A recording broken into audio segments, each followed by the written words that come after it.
안녕하세요. 반갑습니다. 말씀을 사모하는 여러분, 말씀이 여러분에게 힘을 주고 기쁨을 주고 삶의 의미를 느끼게 함으로써 오늘 주님과 동행하고 승리하는 삶을 살기를 바랍니다.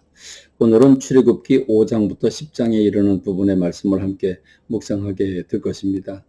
5장부터 10장에는 여러 가지 많은 교훈들을 우리에게 주고 있는데 하나님께서 모세라고 하는 사람을 준비시키셔서 이스라엘 백성, 지금 이집트에서 종살이하고 있는, 학대받고 고난받고 있는 이스라엘 백성들을 구원해 내도록 하십니다. 해방시키기를 원하셔서 모세를 80년 동안 준비시키시고 보내십니다.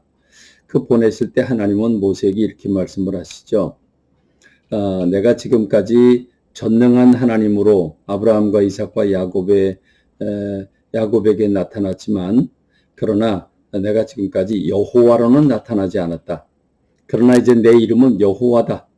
지금 출애굽하는 이스라엘 백성들, 종살이하고 있는 이스라엘 백성들에게 나는 여호와 하나님이다 라고 하나님의 이름을 여호와라고 밝히고 있습니다.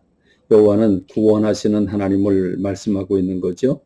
전능하시는 하나님이 아니라 구원하시는 하나님, 이스라엘 백성들이 종살이하고 있는 상태에 있는 그들을 구원하시는 주님의 모습을 말씀하고 계십니다. 그렇습니다. 하나님은 이렇게 이스라엘 백성들을 해방시키기 위해서 하나님의 이름까지도 여호와 하나님이라고 밝히시면서 모세를 보내고 계십니다.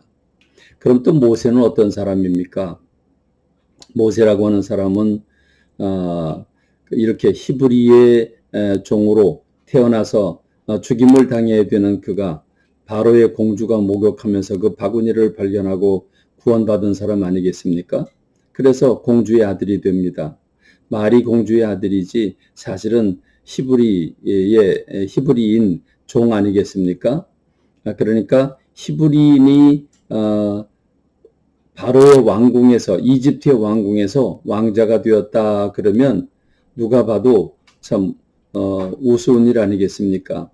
그러므로 왕은 얼마나 못마땅하게 여겼겠으며 공주의 아들, 아니 히브리인의 그 아들 종인 그 모세를 바라볼 때 여러분, 다른 왕자들이 얼마나 그를 왕따시켰겠습니까? 그걸 생각해 보면 그가 잘해도 문제가 되고 못해도 문제가 됐을 텐데 왕궁에서 40년 동안을 얼마나 힘들게 보냈을까 싶습니다. 그리고 광야에 가서 40년을 지내는 동안에 그 모든 의지가 다 꺾이고 자기를 부인하는 겸손한 사람으로 되었는데, 하나님께서 그를 떨기나무, 불 붙는 그 떨기나무에서 그를 부르셔서 이집트에 가서 바로에게 가서 내 백성을 해방시키라고 말씀하십니다. 여러분, 그때 모세의 심정이 어떠했을까요? 그 어린 시절에 구박받고 왕따를 당하고 눈총을 받던 그 말 한마디만 하면 파리 목숨처럼 사라져 버릴 수 있는 그 서슬이 퍼런 왕궁, 그 바로 그 이집트의 왕에게 가라는 것입니다. 여러분, 못 갈 겁니다. 갈 수 있겠습니까? 그래서 모세는 못 간다고 발버둥 치지요. 그러나 하나님이 지팡이의 권세를 허락해 주시고 아론을 붙여주십니다. 그러면서 하나님께서 바로에게 보내는데, 하나님이 이 출애굽기 7장 말씀에서 보면 바로가 너를 볼 때에 신을 쳐다보는 것처럼 그렇게 만들어주겠다라고 주님이 말씀을 하십니다. 그렇습니다. 하나님은 모세라고 하는 사람이 두려워 떨고 있을 때에 그 바로가 모세를 바라볼 때 신처럼 바라보도록 능력과 권세를 주시겠다고 말씀을 하십니다. 하나님은 오늘도 주의 일을 하는 사람들에게 이 권능을 허락해 주시고 일할 수 있는 은사를 주시고 능력을 주시는 줄로 믿습니다. 특별히 이 출애굽기 5장부터 10장에 이르는 부분은 예배에 집중이 됩니다. 하나님께서 이스라엘 백성들을 왜 이집트에서 해방시키셔서 젖과 꿀이 흐르는 땅으로 가게 하시는가? 그것은 잃어버린 에덴 동산을 다시 찾아주시는 것이지만, 그러나 하나님은 이스라엘 백성들을 예배자로 세우십니다. 하나님께서 모세에게 말씀을 하시고 바로에게 가라고 그러면서 너는 바로에게 가서 내 백성을 해방시켜라. 내 백성을 보내라. 그들이 광야에 가서 하나님을 섬길 것이다. 하나님께 절기를 드릴 것이다. 하나님께 제사를 드릴 것이다. 이렇게 말씀을 하십니다. 그러니까 예배자로 세우시기 위함이죠. 그렇습니다. 하나님을 믿는 사람들의 제1의 사명, 그리고 제1의 의미가 있고 그 하나님의 사랑을 받으며 하나님과 더불어 그 영광의 순간이 있다면 예배일 것입니다. 예배를 소중히 여기고 예배를 즐거워하며 예배의 의미를 담는 성도들이 되어야 될 것입니다. 그러나 마귀가 그냥 내버려 둘 리가 있겠습니까? 예배자로 세우도록 만들겠습니까? 지금 죄로 자기의 밥이 되게 만들고 자기의 종이 되게 만들었는데 그걸 바로가 그냥 내줄 리가 없죠. 바로와 모세 사이에 10가지 재앙을 놓고 영적 전투를 벌이게 되지요.